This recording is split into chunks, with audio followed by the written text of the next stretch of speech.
is American Medical Professionals versus the estate of Shakespeare. And we're ready, counsel. Good morning, Your Honor. I'm Randall Reeder. I represent the appellant, American Medical Professionals PLC, and Mr. Steve Martin is present. He's representing the appellees. This case involves, which has become the infamous Dee Dee Moore case, dealing with the death of Abraham Shakespeare. The argument I'm making there are basically two issues that I presented. The first is dealing with one circuit court case that was filed separately, dealing with the transfer of a piece of real estate, a very expensive home in a gated subdivision community, and the property was actually titled in the name of a company and transferred to the name of another company for legal purposes, but the actual real party and interest in each one was Abraham Shakespeare, because he owned the company and it was his homestead at the time. He was living there. He did, after meeting the acquaintance of Dee Dee Moore, they established a relationship and where they were assisting each other in certain matters and had an agreement, and he deeded the property over to her. That is the critical thing in this particular case. It comes down to Exhibit 3. One of the nice things about doing real estate litigation or law is you can't change what's there. We have, and it was presented in evidence, a certified copy of a properly executed, notarized, properly deeded deed. It was prepared by an attorney. It was prepared by an attorney who was working with Senator Byrd's office. It was properly notarized and witnessed.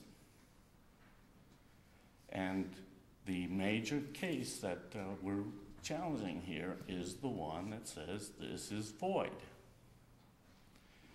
If you look at the transcript, there is absolutely no evidence on which to base a decision to void this deed. There were only 3 witnesses that were called. One was an investigator for the state attorney's office.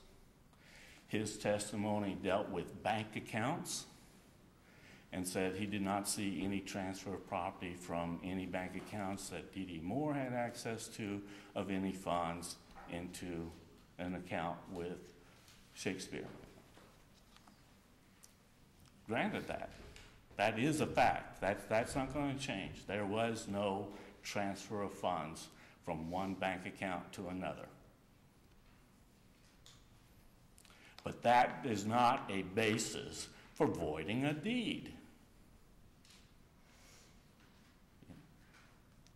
Monies can be paid, first of all, from accounts from other areas, other countries, other places.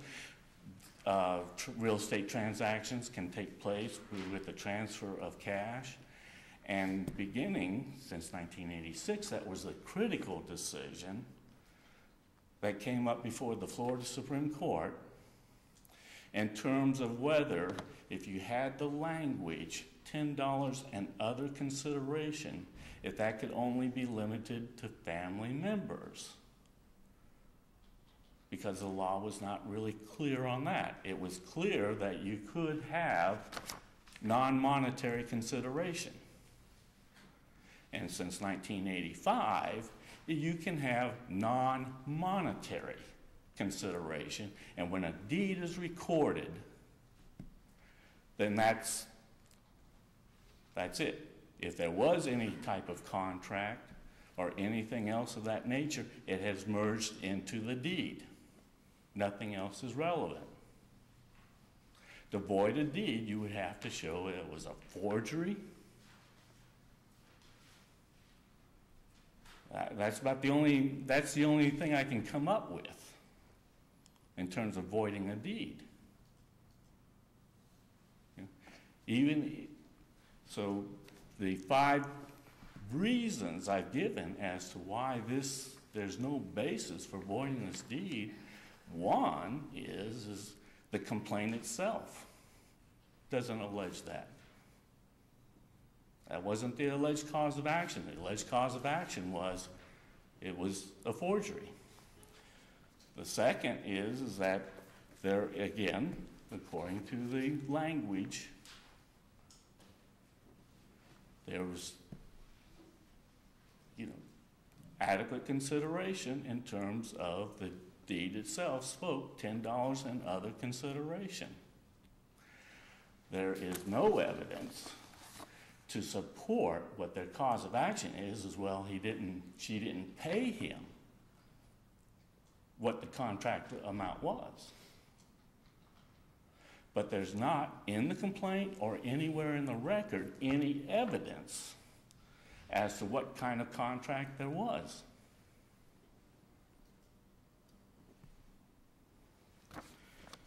So the 3 witnesses, going back to Mr. Green, again, he had no testimony whatsoever, no knowledge about the real estate transaction. His only knowledge is the bank accounts that he looked at, and he couldn't see transfers from one to the other. That's no evidence to void a deed. The second witness was Mr. Hancock himself, who was the witness here and explained, yes, that they did come in and they seemed like they had a relationship, and yes, I recognize the notarization. He actually said, this was a properly recorded deed when they came in to see me. The actual evidence was actually contrary to what they were claiming. The third witness was Detective Lynn. Again, he didn't have any knowledge in terms of voiding the deed. Again, a lot of his testimony supported it. He said that she told him that she paid cash. She told him that they had, previous dealings. He was not, on page 56 of the trial transcript, he specifically said he was not able to determine whether any of these transactions took place. He didn't know whether or not there was an exchange of cash or anything. There's not a single iota testimony or statement about the deed. And he doesn't recall if she ever told him that maybe she paid less than what at one point she told him. So there is absolutely no evidence that was presented in the final hearing that in any way would overcome the presumption that this properly recorded, witnessed, executed, notarized deed transferred ownership to my client.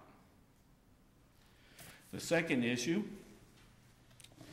was there was a group of other cases, about 3 or 4, but they all pretty much had the same scenario, and that is several months later, there were some assignments of mortgages between William Shakespeare, actually his company, because they were in the name of his company, to Ms. Moore. There are much more problems there because the actual assignees or grantees of these assignments of mortgages, there was a mix-up in the name, the technical name. The name on those mortgages is not registered with the Secretary of State's office. It was raised in our affirmative defense that that was just a Scrivener's error, and it was supposed to be intended to go to Ms. Moore's company. Those cases were all consolidated at one point, and then at one point, even though they're completely different factual situations and separate, they were still consolidated with the case I just talked about, and that is about a transaction that took place in January. Good 3 months before William Shakespeare was murdered. The only reason that supports voiding the first deed is that she was subsequently convicted of murdering him. That is not a basis for just going and saying, if we had, the law is not in this country allowed that any time somebody is convicted of murder, everything that has happened previous to that previous to that event, is it all of a sudden voided and transferred over to the victim.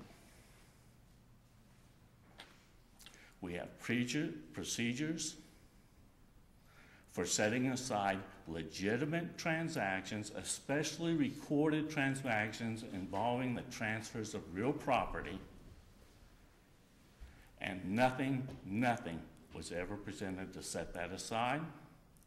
With respect to the other 6 transactions, there are some legal issues that are of a separate nature, but the issue I'm raising in all those other actions is that I did file a counterclaim which was dismissed. And the essential part there is that there were it was a legitimately pled counterclaim that was associated with the transactions, and it was error for the trial court to dismiss it. I'd like to save the rest of my time for rebuttal.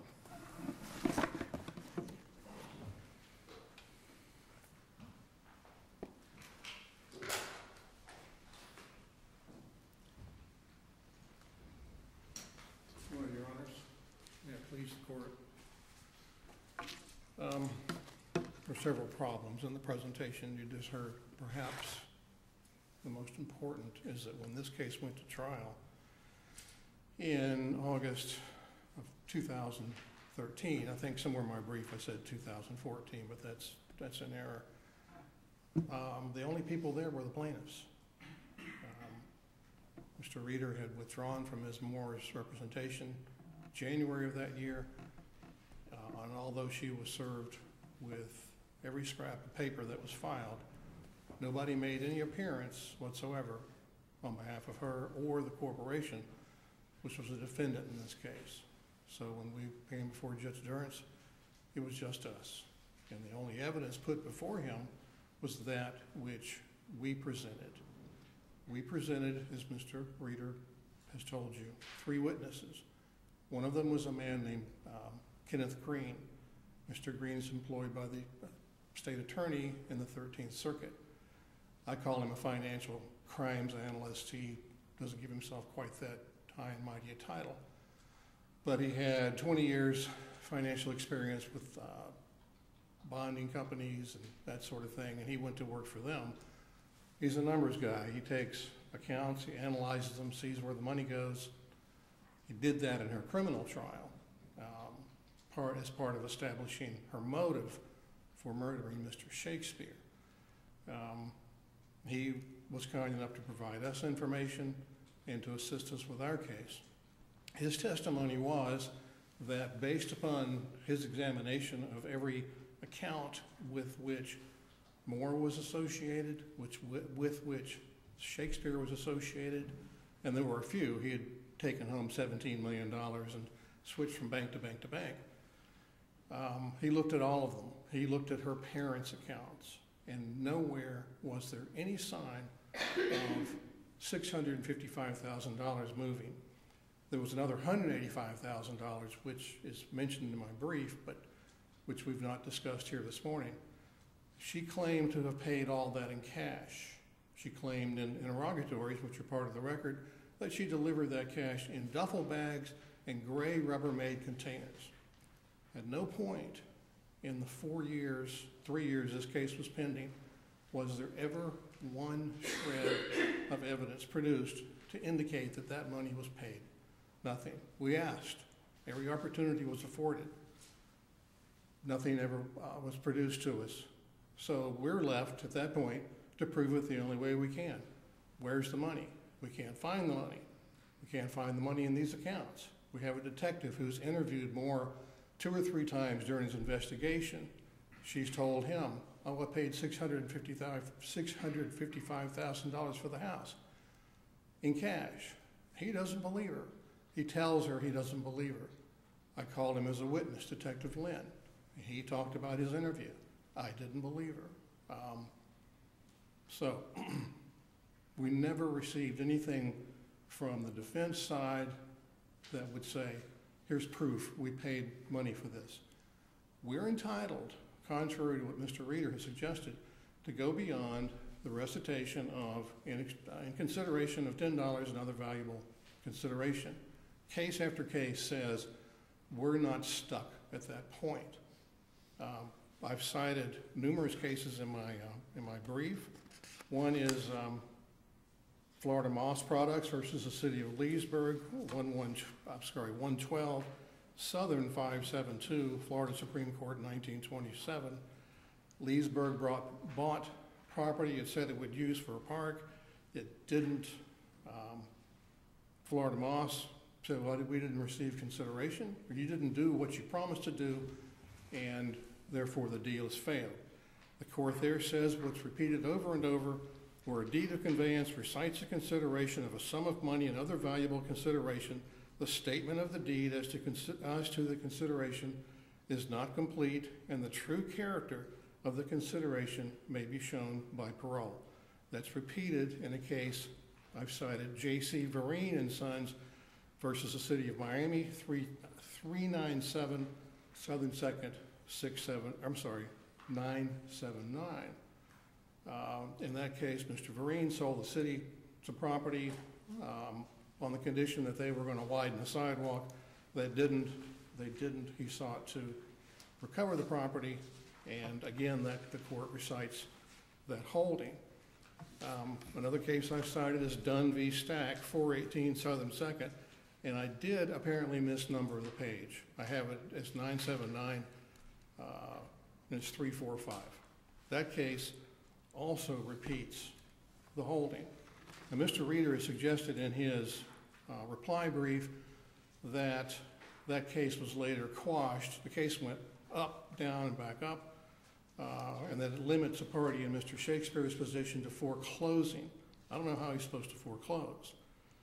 That case deals with the mortgage. That case says that if I buy something and I still owe somebody money and I choose not to pay it, then I'm subject to foreclosure. The issue in that case is the definition of a bona fide purchaser, but it does not alter the ongoing rule that we can present parole evidence of the actual receipt of consideration in a case such as this. We did. Judge Durrance cited it in his decision that nothing was ever paid. The only evidence he had, nothing was ever paid. Not even, according to Mr. Green, nothing, not even the $10 was paid to Mr. Shakespeare. There was another company involved to which Mr. Reeder alluded, just for clarification. He had formed an LLC called Shakespeare and Associates, LLC, about 2006 to 2007. It owned, I think, one piece of real property, which it bought a short sale from Deutsche Bank, and it held several mortgages. Mr. Shakespeare was in the habit of lending money rather freely, and in some cases he took back a note and mortgage. So we had that company as a plaintiff as well to recover those mortgages and the 1 or 2 parcels of real estate it owned. Addressing those other cases. There were 6 or 7 which were consolidated. Aside from the consideration, the entity to which those properties were transferred, and in one case, in which this entity acted as a grantor, never existed. Again, we said, give us something that shows this company existed. It wasn't a corporation, it wasn't an LLC, it wasn't a fictitious name. One of the items of evidence I delivered to the trial court was a certificate of no record from the Secretary of State. Mr. Reeder has described it as a scrivener's error, but it appears 10 times in about half a dozen different documents. In one of them, it appears 4 times, and it's a document she drew herself. So the scrivener's error is a little bit hard to accept, particularly given she was a businesswoman. She had a legitimate nurse staffing business, which did pretty well. But there was no legal entity, and all those transfers failed on that basis. If there's a conveyance to an entity that doesn't exist, the transfer is a nullity, to use the term that the courts apply. There were some counterclaims which were dismissed with prejudice. One was trespass, or I'm sorry, 3 of the counterclaims were trespass alleged at the personal representative, Ms. Miller.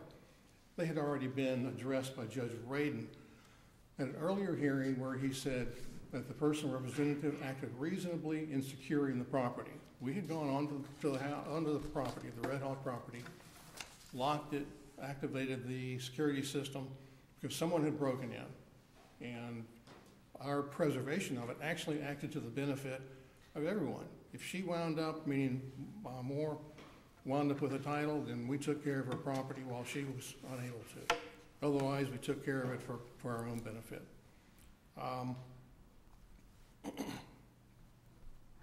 So that was properly dismissed with prejudice because it had already been decided.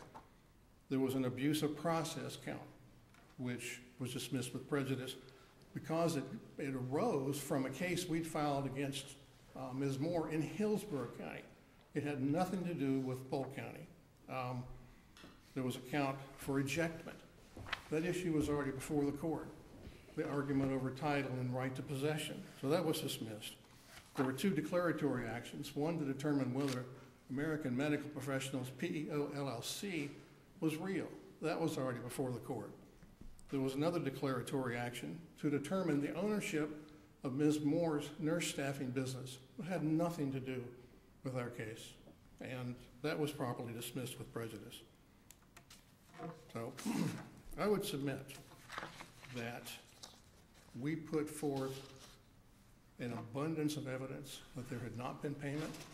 We did so in accordance with over 100 years of cases that say we can use parole to prove that consideration failed. And we proved that the entity involved in all the transactions except the one for the big house, I've been calling it Red Hawk, didn't exist. And that those transactions were null and void or dead on arrival, so to speak. And I would ask the court to uphold Judge Durance's decision. Thank you.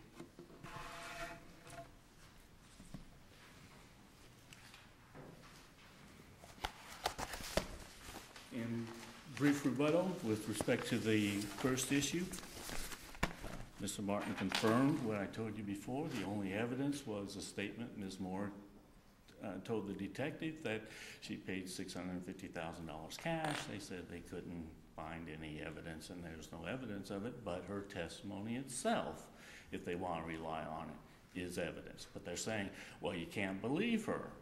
She didn't pay him $650,000 cash. Well, if you don't believe that statement, then there's no statement supporting that there was an agreement to purchase it for $650,000. They're trying to take one statement and saying, we want you to believe this statement that there was an agreement she was going to pay that much, And in that same statement, she said she paid that much. They said, but we don't want you to believe What did the doc stamp that she on said the that. deed indicate?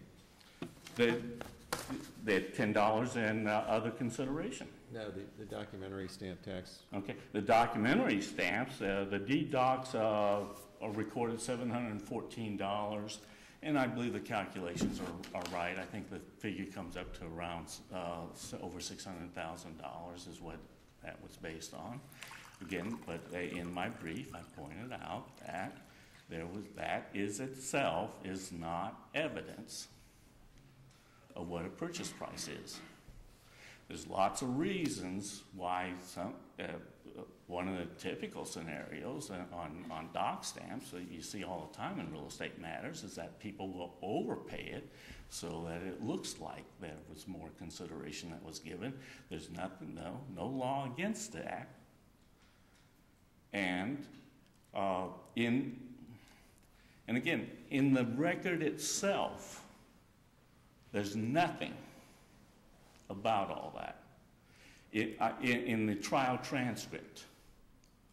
And that's what you all are limited to, what was presented at the trial. There's not one no testimony whatsoever as to what was paid or what the doc stamps come out to. It can be calculated based on this exhibit that was introduced into evidence, okay? But in the record itself, and I believe Mr. Martin opened the door to that. He said, well, there were interrogatories or there were sworn statements that she made which were not submitted into evidence. They're not part of the trial record. But in the record on appeal, there are all other kinds of affidavits. We submitted a motion for partial summary judgment just on this one issue, which Judge Durrance held in abeyance pending the outcome of the criminal trial. And there are affidavits attached to that by completely independent, separate people who, if you read those affidavits, say, yes, there was a lot of cash that was observed, and yes, there was no question that Abraham Shakespeare had intended and did agree to transfer over this property and made the transition. He used to live there. At the time that they made this transaction, he moved from the main part of the house to, there's a second addition, kind of like a garage apartment, which he moved into. She moved into the first. She took over all the responsibilities. There's no question that there was an actual transfer of ownership, delivery of the deed, and possession of the premises. And in fact, that's where she was living at the time she was arrested. The other issue with respect to the my second issue is, again, Mr. Martin got up here and all he did was reaffirm what I said, is that, well, these issues were discussed here, these issues were discussed there. First of all, I totally disagree with his legal analysis and conclusion as to what the precedential value of those decisions are, but I don't have to go there. The issue on appeal is the sufficiency of the allegations I made. You don't go beyond the four corners of the complaint, and it is clear from what is put in the brief, it is clear from what he just argued, and it's clear from the written judgment itself that Judge Durrance went beyond the four corners of the counterclaims and third-party claims that I had pled. Thank you.